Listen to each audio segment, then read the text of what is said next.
video where today we are going to be going through our power rankings for the up and coming week 4 for the 2024 NFL season. Before we get into these power rankings, let me know in the comment section how you want me to sort of break down the games from the most recent week. Right now I'm going to do sort of just like a quick video highlighting a specific topic after like a day of games like Monday, Sunday, and Thursday.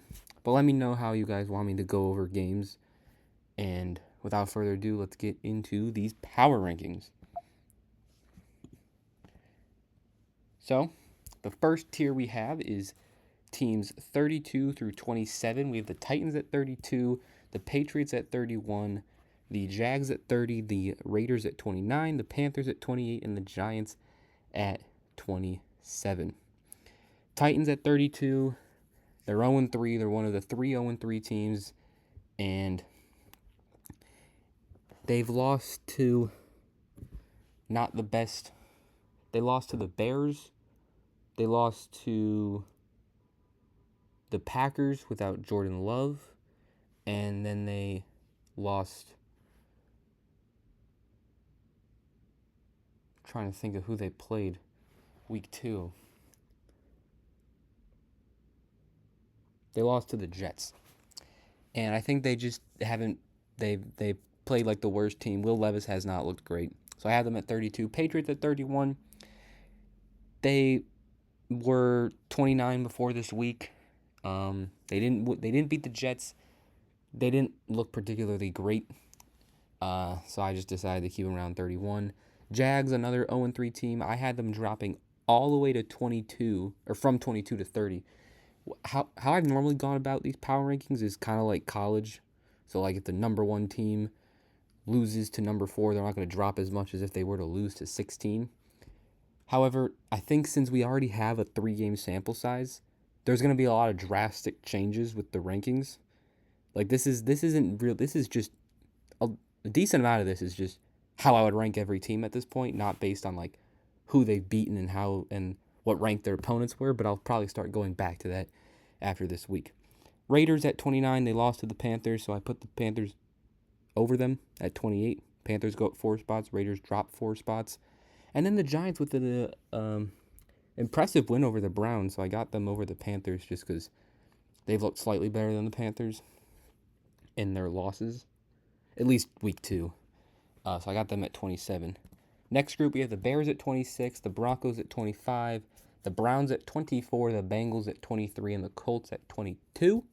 I put the Bears at 26 because their defense has obviously played great. Their run game has looked terrible. Caleb Williams hasn't looked the best. He did have a pretty decent game, at least numbers-wise, last week. He did still throw some questionable interceptions. But overall, their team has just been decent, or just been okay, like whatever. But I give the Broncos the spot over them just because they had a very impressive win on the road versus the Buccaneers. So I had them over the Bears. Browns at 24. The Browns have just not looked good. They got beat by the Giants pretty bad this week. They did beat the Jags, who are now 30th, and it was not a pretty win. And then they didn't play very good at all versus the Cowboys. They just haven't looked great. And I know the Bengals are 0-3, and I have them over the 1-2 Browns. The Browns win was an ugly one versus the Jags, so I have it 30. And the Bengals were just so high to start. And I know they lost to a Commanders team who was low, but they played well. They played well against the Chiefs, who are number 1 last week. Or going into this week, they were number 1. So if they lose to the Panthers, they'll definitely be like 26th, 27th. But for now, I'll keep them in the low 20s. And then the Colts at 22. It wasn't a pretty win versus the Bears, but their defense played much better, so I had them at 22. I haven't been too upset with how the Colts have played. They played the Texans pretty well week 1, and they obviously played well week 3. Next, we have the Commanders at 21, the Chargers at 20, the Cardinals at 19, the Rams at 18, and the Dolphins at 17. Commanders obviously coming off that very impressive game versus the Bengals. Jaden Daniels was amazing. I talked a lot more about Jaden Daniels' performance in yesterday's video, so make sure you go check that out. But I was happy with their overall team performance and just the whole season in general. So I have them at 21. I had to have them over the Bengals. I mean, they beat them. Chargers at 20. I know they lost to the Steelers, but the Steelers are a pretty good team, undefeated. And they did lose Justin Herbert, but I just think they've overall this season been better than the Commanders, Colts, Bengals, and Browns, so I wanted to keep them above there despite losing. Same thing with the Cardinals as well. I think they've looked better than those teams even though they lost, so I kept them at 19. The Rams, who did win versus the Niners, so that's kind of why I gave them the nudge over the Cardinals at 18. And then the Dolphins at 17. Some people, I've seen a lot of power rankings where they've been a lot lower, and I'm not saying that they're not the 17th best team in the league. I just think you look at the fact that I still had them high going into this week. I had them 12. They lose to the Seahawks, who are 3-0, a top 16 team for me. Now, obviously, I think they're going to start Tyler Huntley, who's not a bad quarterback by any means. But if they start losing and continuing to play like they have, they'll probably go down the rankings. But I didn't want to lower them because their quarterback got hurt and they lost to a really good team on the road. So I'll keep them at 17 for now. We'll see what they can do against the Titans, who I have at 32. So maybe Tyler Huntley can upset the Titans. I don't actually know who would be favored in that game. I'll check, actually. It says that the Dolphins are favored by a point, so I guess that technically wouldn't be an upset. Next group, I have the Falcons at 16, the Seahawks at 15, the Jets at 14, Cowboys at 13, and the Buccaneers at 12. Falcons, I wasn't upset with how they played versus the Chiefs. You can talk about the controversial penalty. Happens every time the Chiefs play, whether the refs called it in favor of the Chiefs to make them win or it's a correct call. There always seems to be a penalty in Chiefs games at the end. But whatever. The Falcons obviously beat the Eagles 2 weeks ago. They played well versus the Chiefs. I didn't want to move them. You can't lose to number one, and I'm not going to punish them for losing to one. They've looked good overall through the season, I guess outside of week 1. Seahawks at 15. Yes, they beat the Dolphins with Tim Boyle and Skylar Thompson, but they're 3-0. They've looked good this whole year. Their offense has played great. Their defense is really good. So I gave them the 15 spot. Jets at 14, I know. The Jets are 2-1, beating the Patriots and Titans, while the Seahawks are 3-0.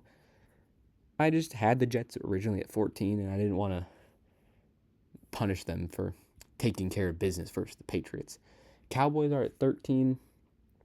They almost made the comeback versus the Ravens. I was watching that game because at the beginning it was all Derrick Henry. They couldn't stop Derrick Henry. They didn't even throw to their tight ends. I think fantasy-wise, for all those who care about that, likely Mark Andrews and even their third string, I think Charlie Kohler, combined for 10 fantasy points. They didn't even use their tight ends. It was just all Derrick Henry. And then the Cowboys just started making a comeback. Dak was making some good throws, and they even got that onside kick, and I thought there was a chance that they came back, but they fall just short. I do think the teams above them are slightly better. I could have flipped them in the Buccaneers, but I'll keep the Cowboys at 13 just because they were at 9 while the Bucs were at 6 going into the week. And then the Bucs, they lose a tough game at home to the Broncos, moves them down 6 spots all the way down to 12. And next group is the Steelers at 11, the Saints at 10, the Packers at 9, the Texans at 8, the Vikings at 7, and the Niners at 6.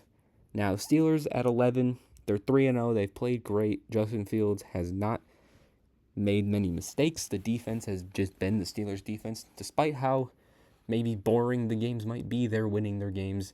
And guess what? The Steelers are on track to have another winning season. So I have them at 11. Saints at 10. I know they lost to the Eagles in a very ugly game. It was 7-0, it felt like, for 3 quarters. Or 6-0, I don't remember what it was. And then the Eagles got a little bit of rhythm, gave the ball to Dallas Goedert a ton. Dallas Goedert had a career game, it felt like. However, I can't ignore the Saints' first 2 weeks.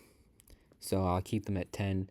Packers at 9, despite no Jordan Love. Malik Willis has played very good. Beat the Colts, beat the Titans, got his revenge against the Titans, which was cool. Even though he doesn't dislike the Titans at all, but still, it's cool to see him in Tennessee beat the Titans. And the Packers have looked great. Their defense has gotten so many interceptions. Xavier McKinney played great. Jair Alexander had that pick six.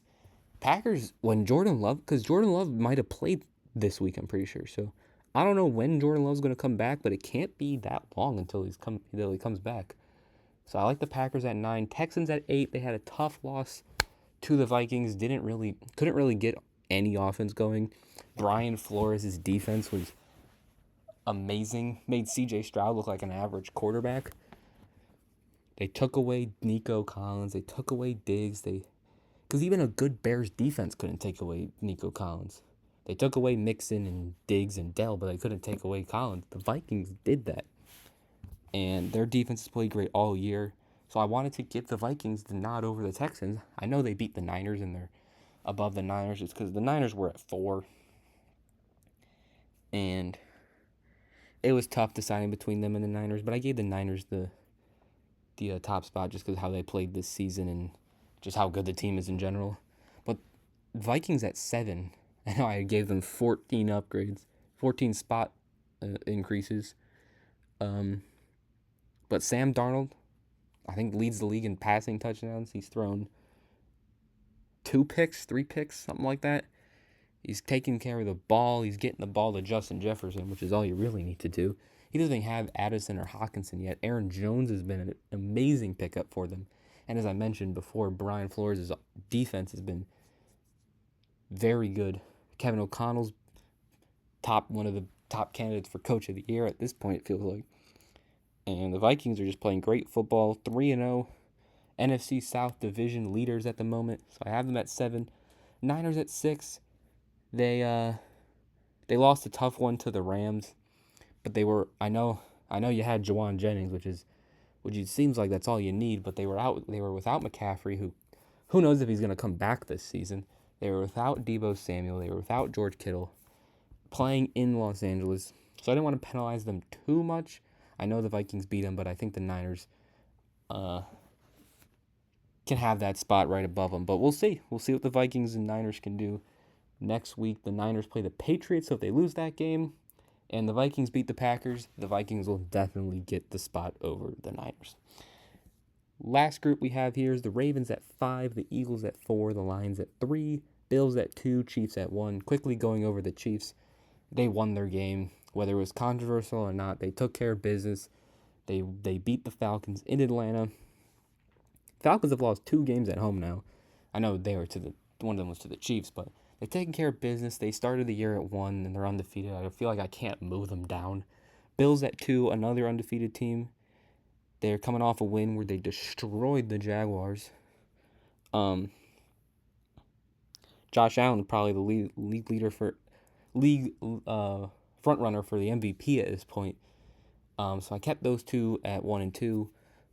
Ravens at 5, coming off a very impressive win versus the Cowboys. Now, it would have been even more impressive if they didn't almost choke the lead.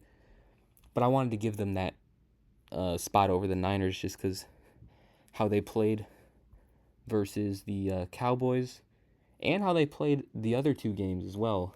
Yeah, I know they lost to the Raiders, but they were up in that game and they played well against the Chiefs. Eagles at 4, coming off of a little bit of a comeback versus the Saints. Very good win there.